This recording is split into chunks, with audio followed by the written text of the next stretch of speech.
Alright, so I thought this would be one of those videos where I do everything with one arm tied behind my back, but this won't be one of those. So I'm all about showing how it's done, and so the first thing I wanted to cover here, so I use this this brass piece here, and it comes from it's actually part of a tool that's used for scoring leather, I think. And when I'm using regular leaded pencils or anything that's fairly lightweight on a rough surface, this is the perfect size that I can take it and put it just above the rods there so that it's able to travel downward. The problem is that it makes the thing way too heavy if you're drawing at the very extreme.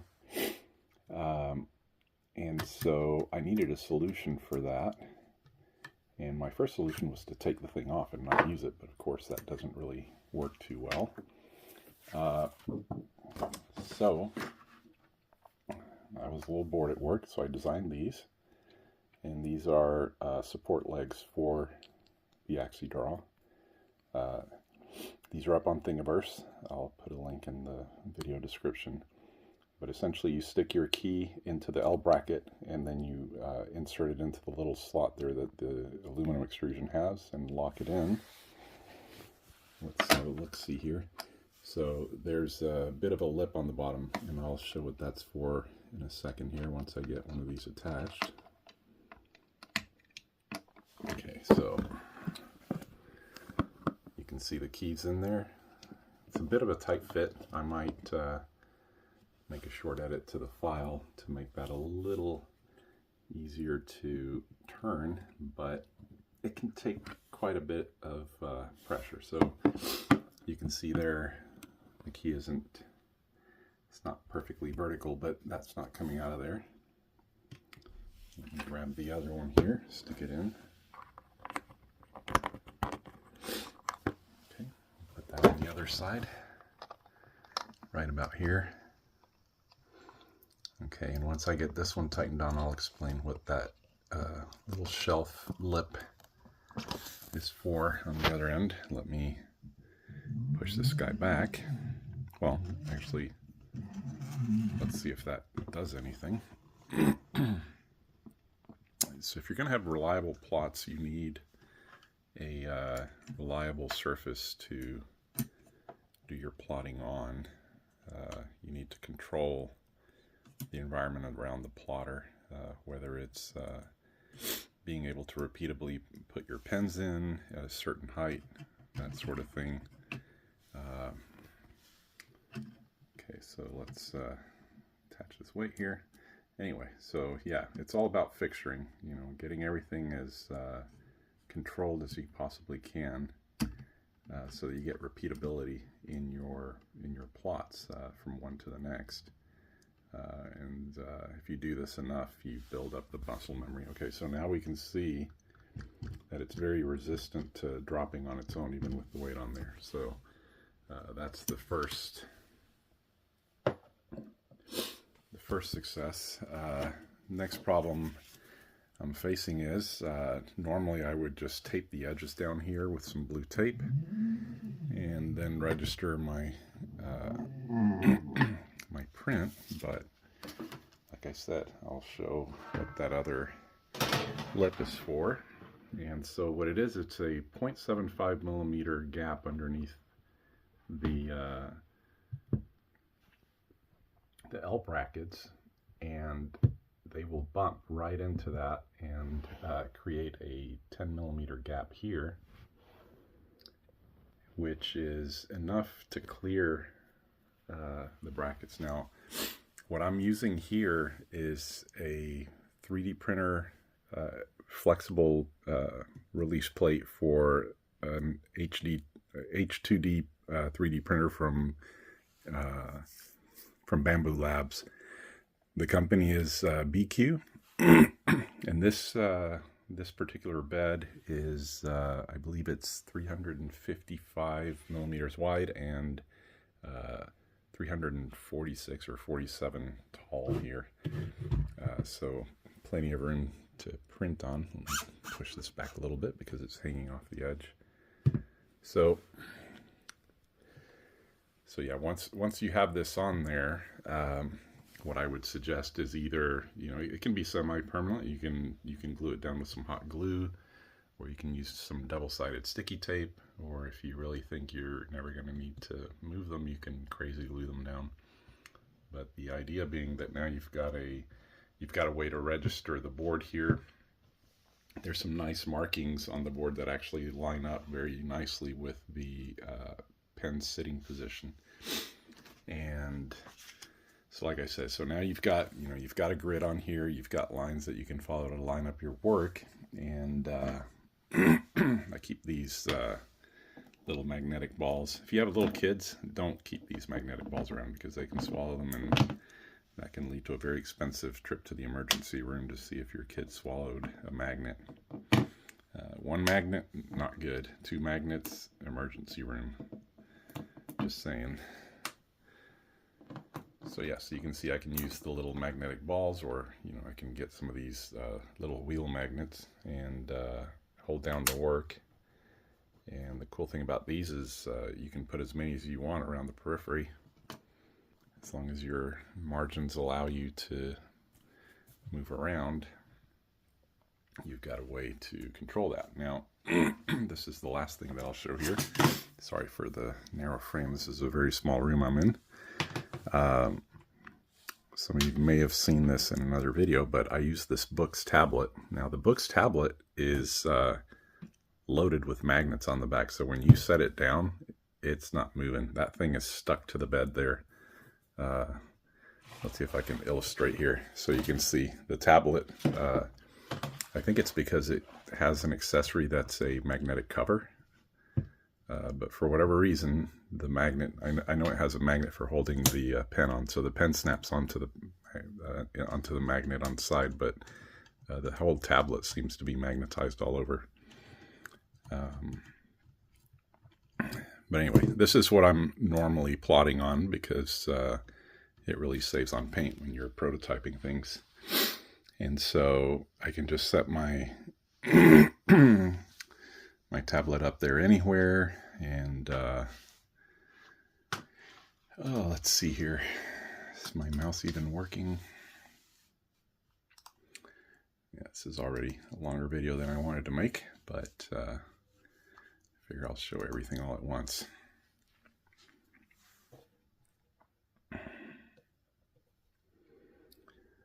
Okay, so I've got the tablet already up and running on the Notepad application, or the Notes application, and I've got a blank note in there. So the software I'm using here is something I'm developing right there. This is Inkplot Studio, and yeah, shameless plug. But anyway, so I've got my plotter here in the home position, and I have a setting for defining the page. And so as you can see there, it's asking me to use the arrow to set the pen to the I guess to the top left corner. Now here's where I have to, is this thing even recording? Yeah, it is. I think it stops after like 3 minutes or so. Anyway, I need to raise the pen a little bit here because this is in the up position.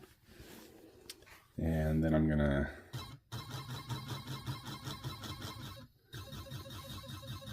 move on to the notepad surface, and I want to be below that line. I want to be, so I just stopped the video, darn it. All right, so it says move it to the left corner. That's where I am. Press the space bar. Okay, now it says move down to the right corner.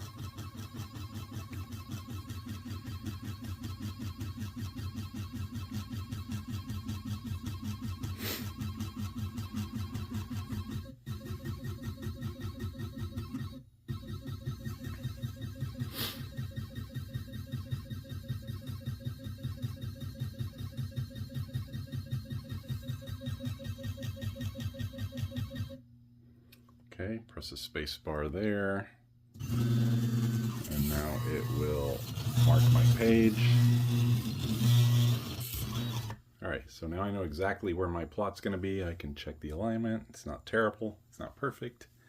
Then over here, I can pick one of my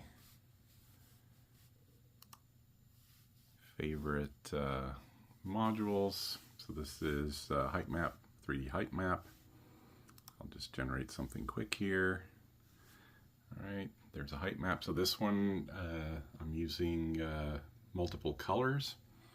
And so what will happen next is that when I start the plot, it's going to prompt me for the first color. Eventually what I'm going to do is I'm going to add a feature to teach these pen positions here. So basically it'll ask me, where's your green, where's your blue, where's your red, where's your gray, where's your other red, or whatever pen style. And then after it, well, you'll see, when I start the print,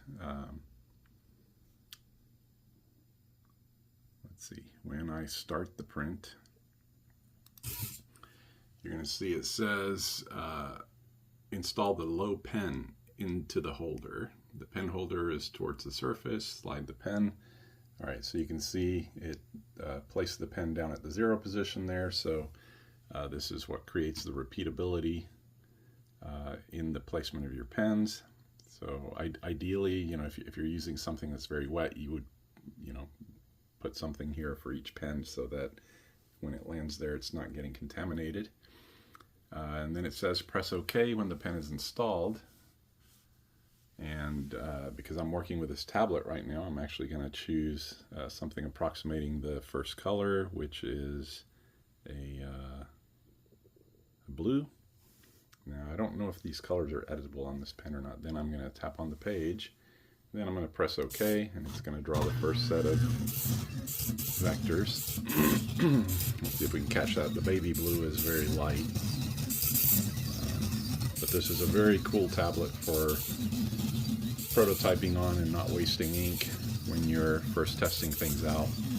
And then when you want to plot on the larger page, you just pick the corners of the larger page and you can set margins in the software and it will scale to the page that you're drawing on. So a lot easier than, you know, going into Inkscape or something and having to rearrange your vectors or go into the document. All right, so now it's saying remove your pen from the holder. Okay, so at this point, if I was actually drawing with pens, I would remove the pen from the holder. You can see it hasn't put it down. So this is what gives you time to, let's say, stick another post-it note under there to catch the pen when you drop it. So right now I'm just going to press OK. It's going to drop the pen. So now I'm going to use the next level up, which is a lighter blue color. This one here. All right. I'm going to press OK.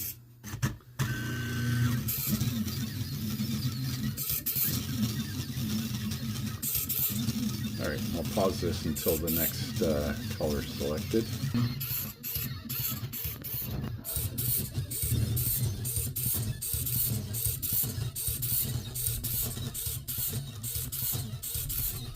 So it's plotting this little blue area over here. All right, so now it's ready for the sand. So let me put my sand colored ink in here, if there is such a thing. That one there should work.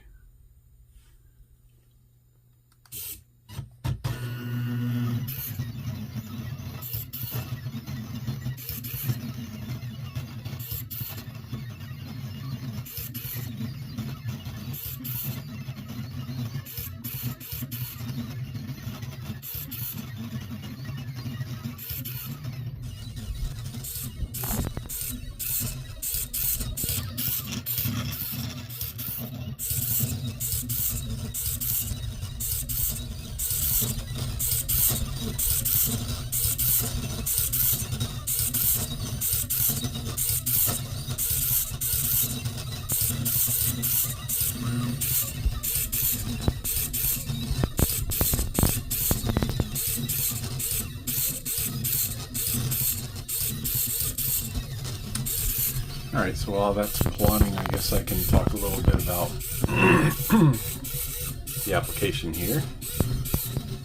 Alright, so yeah, what I have over here on the left are all of the different modules that I've developed so far, and most of them are, you know, they're either fractal based or some other generative type of plot that's you know, well described, or you know, if I need to suss it out, I can just look at how it's done and sort of figure it out. But so yeah, the odd one out, that's an interesting one. I'll probably discuss that in a different video or in an article. But yeah, that one creates kind of a puzzle for you to hunt for something in. Pen hatching is hatching using pens, of course. Vectorized contours is kind of like this, but it's a 2D top-down view. So I guess I can accomplish the same. It's probably like a duplicate. The scanline terrain, that's the earlier version of this. I may take it out or leave it in, depends. It's a different style, so it's worth having in there. The mesh slicer, this one is kind of interesting. So you take an STL file and bring it in, and you can sort of draw its outline, almost like drawing a DXF. It's not perfect, it's kind of buggy, but maybe it's just my model. I was trying to draw a benchy in it. And then of course Mandelbrot fractal, that one works really well. L system, that one's kind of boring. I may take it out. L systems are kind of simple, but yeah, you can draw some dragons and things like that. But it's like, you know, once you've drawn one of those, you've kind of drawn everything. Hyptochoroid, or I don't know how to say it.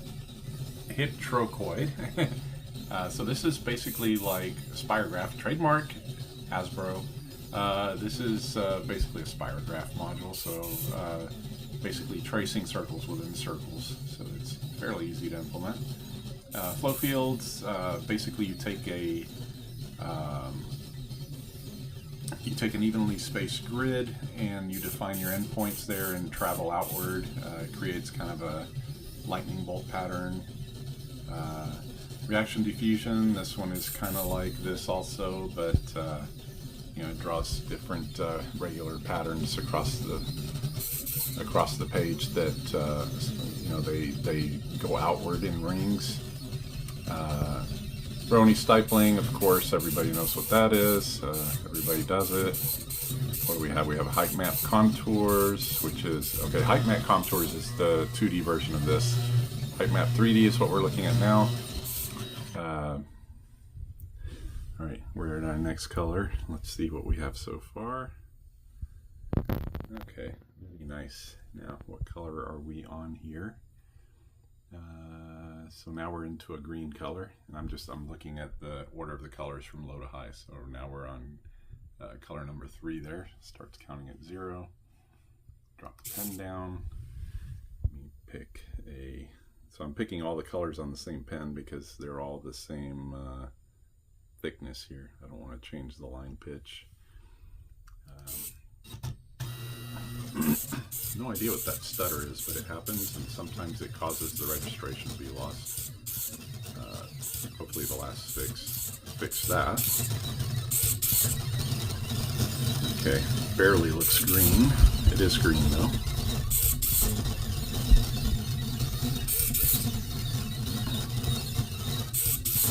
Now here we'll see some lines colliding because I don't have hidden line removal, so because of that large peak right there, you have peaks, or you have lines behind lines, so you're essentially seeing through the model. Haven't really figured out how to do that so that it doesn't go behind the lines. I guess I need some kind of collision detection on the vector. I'll figure it out eventually. Alright, so doing green now, so what else can I show here? So yeah, turtle graphics. This one is, so I implemented not that many commands, just a few of the turtle graphics commands. Move forward, rotate, pen up, pen down, and I added a looping thing and a way to set colors. So there's a few examples that do some dumb stuff. Brush hatching, this one is made to be used with brushes, so it draws quite slow because the Z-axis needs to move up and down to increase and decrease brush pressure. And then there's Vector Alchemy. So this one is based on what is this artist? So yeah, I ran across someone's work that copied what this artist did. His name is, I should say his handle, Pavlopoulos, and so he makes some really interesting artwork, generative, with his plotter, and I caught wind of it, like I said, on the Facebook group. Somebody posted an image that they did, and they credited this person. So I studied that image, and let's see, maybe we can check out his website. I'm not affiliated with this person, but I did put a link there just in case anyone wants to support him. After all, it is his inspiration. I don't know why this link doesn't go anywhere. Oh, it's because it's taking me to his regular page. So this guy does all kinds of stuff. Now, I have no intention of, going in here and just ripping off this guy's work. I like the way that thing looked, and it was okay. So he calls it Fold 3D, very appropriate, and he sells these. So yeah, I'm not gonna go and recreate what he's done here. He's quite prolific, but I think what I came up with was a little bit similar to this, and I assume his process is similar to mine. He starts out with a regular grid. Maybe it's this one. I think it's this one.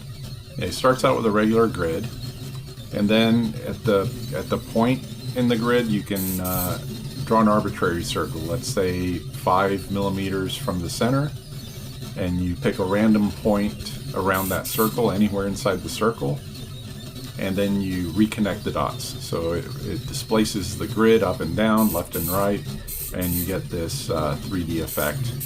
And then the only other thing you have to do is you have to interpolate let's say you're gonna set a rule that you have 10 hatches in each direction. If you have a situation like this where you end up with a trapezoid, well, now you have to fit those 10 points along that shorter segment closer together and then connect the lines. It would be incredibly tedious and heroic to actually draw this by hand, but it could be done using that rule set that I just described. So yeah, just this guy's really thinking outside the box there, and he hit on something that looks really beautiful. And yeah, if you can show me one of his pieces hanging on your wall, I'll give you a free copy of my software. Not that we're trying to profiteer or anything. Okay, we're at the next color. Is that the last module that I have? I think it's at the end. Anyway, what's the next color? The next color, I have to return to my height map to find out what what I think it's going to be in the mountain range area. So I'm going to use like a black color. And I forgot that the mountains are going to be snow covered, so they're not going to show up on here if I select white. Oh, there it goes. Yeah, so I don't know if that's part of the registration error. It drew all over that stuff, and now my pattern is lost. Okay, so the parameters are still here. So I should be able to generate it, assuming that my seed is still the same. Oh, wrong one. Where am I? 3D height map. Okay, it's still here. So I should have selected darker green. Instead I selected black. Okay, so that's supposed to happen. That's not a misregistration. That is actually another place where the hidden line removal does not do anything. So yeah, it's going to draw over other vectors. My bad, my bad. But yeah, as you can see, the next color is charcoal, and after that is white, so it's supposed to be snow. It doesn't show up here. Let me change my background color. So you can set the page color to something else. And isn't that pretty?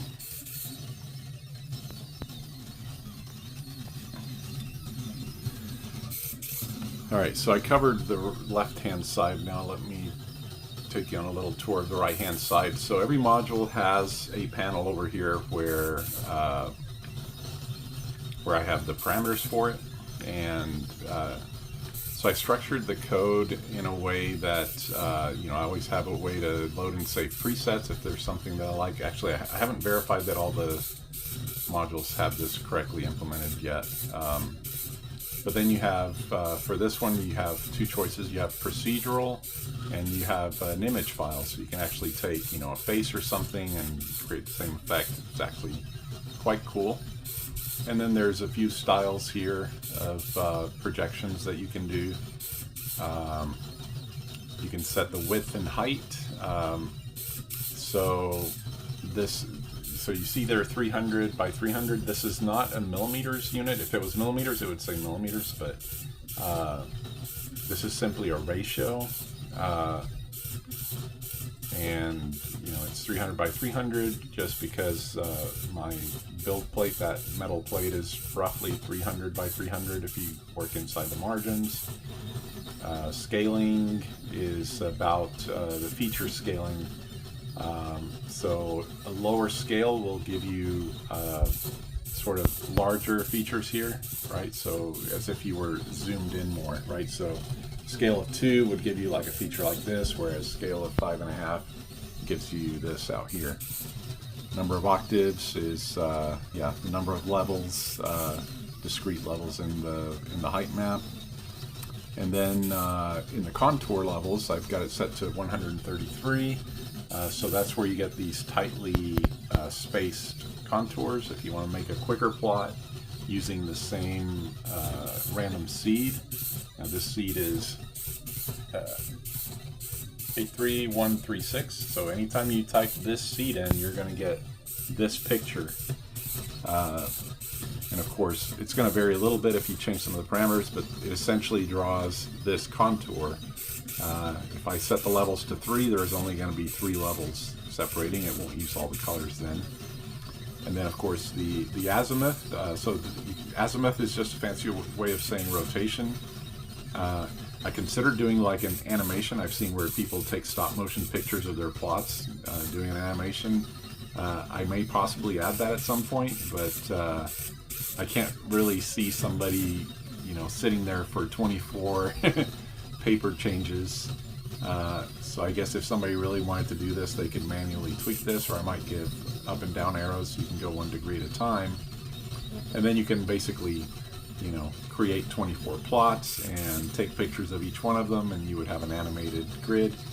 You can also change the elevation. So elevation being, so at 90 degrees of elevation, you're basically looking straight across at the horizon. And at 0 degrees, you're looking straight down from above. The Z-scale is just, you know, how high or how spread out it is from the bottom of the ocean to the top of the mountain.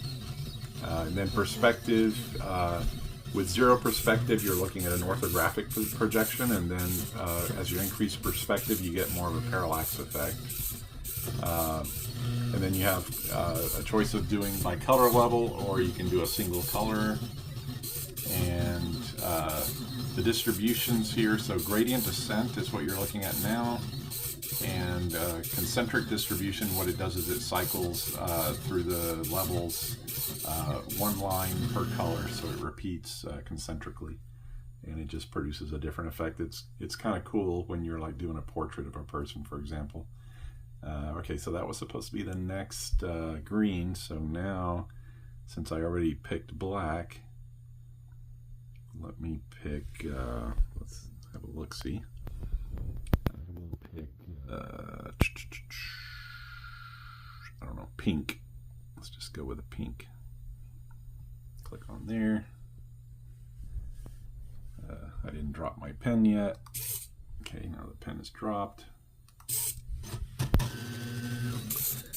Oh yes, and down at the bottom here for all the modules there is an export SVG, and there's usually if I can find my reference, so this is where I get my reference materials. You can follow the links there and learn a little bit about it. I'm debating whether or not to, so the program is not open source. I know somebody somewhere is going to ask.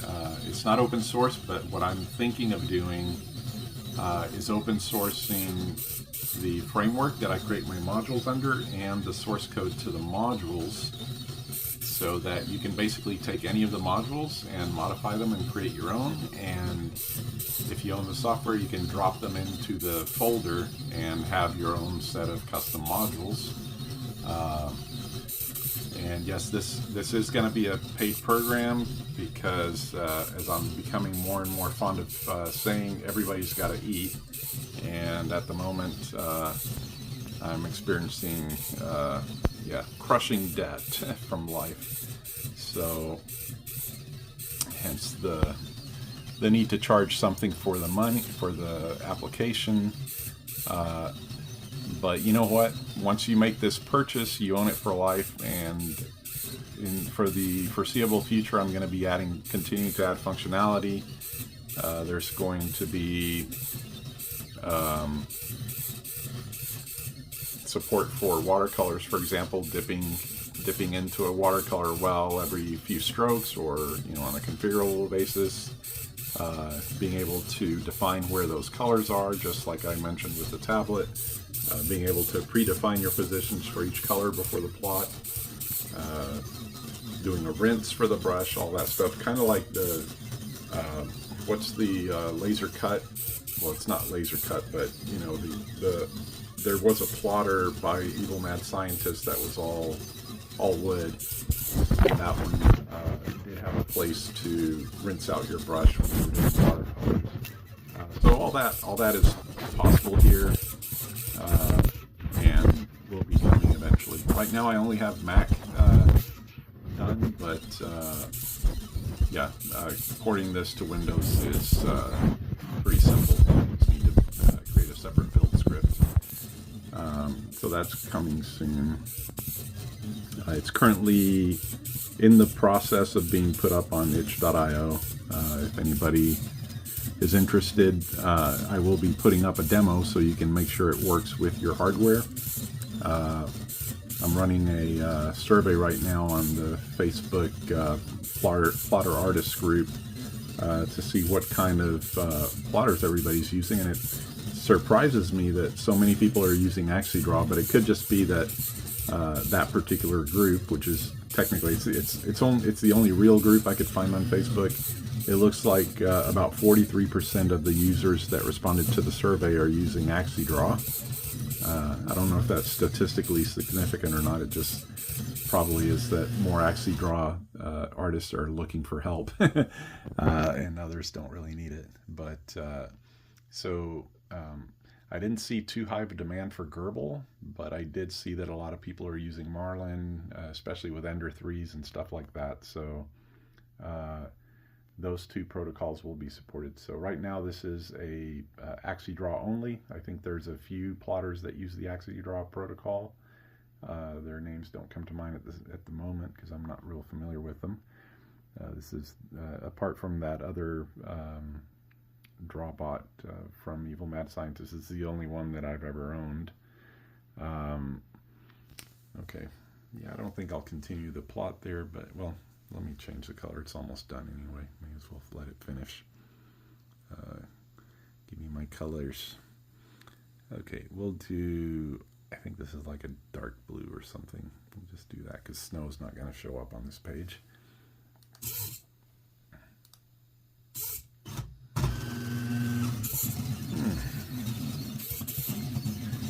But yeah, what else can I tell you? I guess I could show you the plotter commands, and these are kind of sort of generic. I don't know if any of them are explicitly for the AxiDraw necessarily.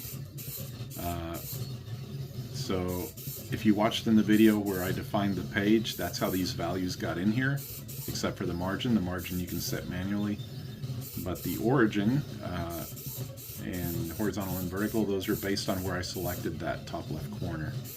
And then the width and height are based on where I put the right corner. Did I just change something? Yeah, I sure did. I hope that doesn't screw up the print. I think it'll persist until the next print, so I don't think we're in trouble there. But you can turn the motors on and off. This doesn't necessarily work on the AxiDraw. AxiDraw doesn't really have a concept of home. You have to like power down the motors and move it to the home position. But yeah, so the page definition is manual if you want it to be. You can show the margins, you can plot the margins, so that shows you on screen there. You can see there's a little bounding box. That's the show margins. You can plot the margins. It looks like our plot is done. We'll go to it here in a second. So you can define the page to bring up that dialog. You can set your pen up and pen down position. Apply heights lets you do those on the fly while you're plotting. So if you find that your pen isn't quite hitting and you need to make an adjustment, there's no need to stop unless you're drawing a critical area. You can set the draw speeds and travel speeds. Again, these are probably more AxiDraw specific because they're implemented in the AxiDraw API library for Python, which is what I write this all in. Here are my default pen and background colors. So this is when you're not using color scales like these. This is where you pick your page color and your default ink. And the line width, you can see I've got it set to 5. I'll lower it here so you can see the effect on the screen. So you can see that everything starts dimming. And only where you have multiple lines grouped together do you get bright areas. And here I'll turn it back up. So it's to simulate the line width. So the higher you set this, the brighter it will be against your screen background. And then of course you have the the plot and pause button and abort. And that's about it. I don't know, I guess I could show you some of these modules. Here's flow fields. Very cool ethereal thing. For some reason it's not respecting my ink color. It just picks its own little purple thing, always has. Wave function collapse is another generative. This is another one that doesn't choose the pen color. Let me see if I can brighten it up. I don't know that I can. I think this one is, yeah, it's gonna stay blue. Let me see if I can define. Okay, so I can define colors, but I can't make them brighter there. Okay, so this one's using the old, I have two module formats. This is the old one. It doesn't respect the display colors, so it's not applying that line weight, but I can add other colors here, and it will add them to my tiles. This one is knots. There's pipes, and so yeah, there's a Wikipedia page. Most of these are Wikipedia pages because that's where you can go for most of the stuff. The Mandelbrot set, I've been writing Mandelbrot sets since gosh, since I was like 11 years old, I think. And I think it was in 1984 Scientific American, where they not only described the Mandelbrot set, but described how to do addition on imaginary numbers, explained with simple math. So I was able to write a program for a Timex Sinclair 1000 at that time. I guess that dates me a little bit. Here is the Mandelbrot set. And yeah, it's drawing it with vectors. It currently doesn't have color support. I'm debating whether to do that. I think it would look really cool. But Mandelbrot has a lot of detail. It takes a long time to draw those. Let me see. The scan line train. This is pretty basic. It's probably the first or second module that I ever wrote. But again, this is one that I used to just do manually. I used to doodle a lot in school, and I would just sit there and draw with my pen and basically make these height maps. What is this one? Vector contours. Okay, so this one uses... oh, yes. I should rename this. This is actually posterization. Shoot, I don't have any good pictures on this computer. I think I've just got like a picture of Tesla. Let me show this reference image. Yeah, so I have this picture of Tesla. I'm going to hide it so we can see what actually gets generated there. All right, so almost like a paint by numbers. I considered actually drawing a paint by numbers legend that you could fill in with colors and then put little numbers in the centers of each region. But yeah, so this is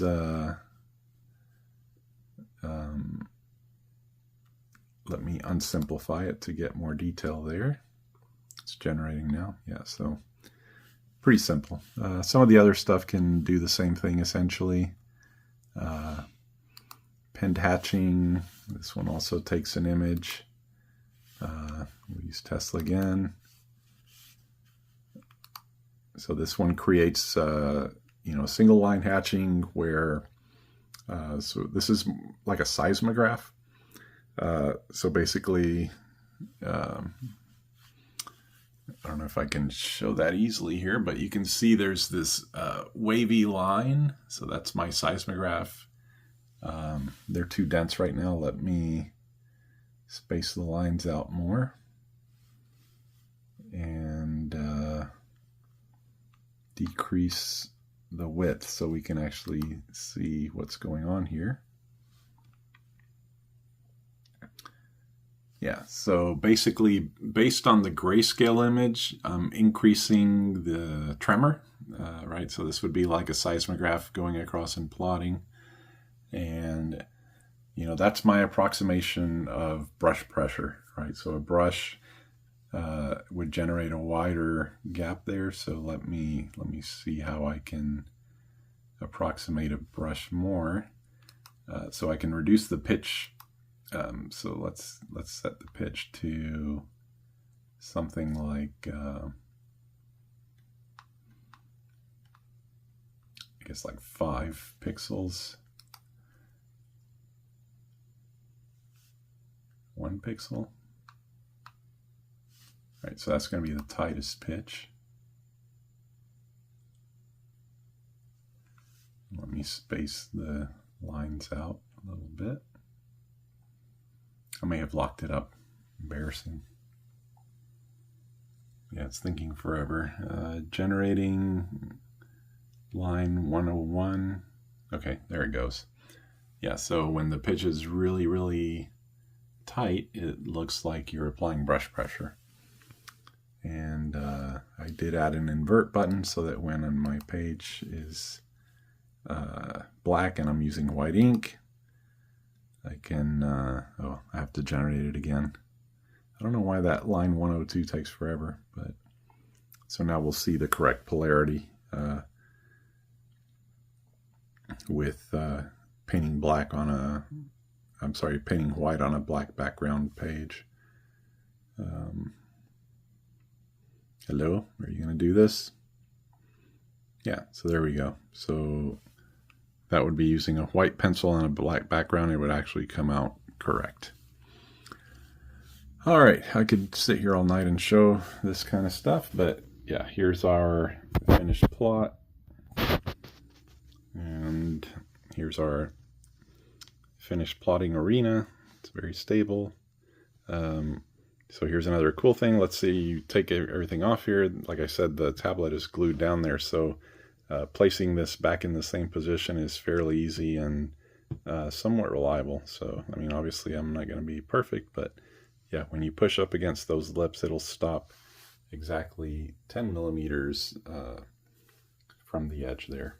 And like I said, the STL files are there for you to download on Thingiverse. I also put a link to a Google search for this so you can pick who you want to buy it from. Little magnets you can get anywhere. The Boox tablet, it's not cheap. I think this one's like $350 or something. But yeah, if you have disposable income, and this is like a serious hobby for you, I would highly recommend getting one of these. Super useful.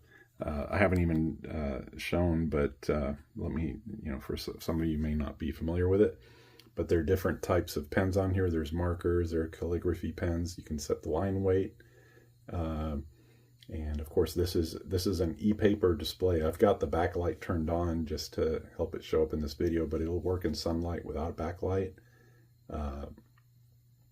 Unlike the, what are those tablets from Amazon? Kindle? Yeah, the original paper display Kindles were kind of like this, but most of them were just black and white grayscale. But this is essentially that same type of display. So when it's powered off, it will show an image. I don't know if it's possible to show one of these images as the powered off display, but it does have an image that it shows. All right, so that was a lot to cover. I hope something here interests everyone. If this does make it up to YouTube, gosh, I hate to be like YouTubers.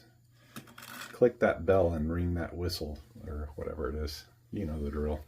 Anyway, appreciate you hanging out this long. I hope you learned something. I hope I taught something, and we'll see you in the next video.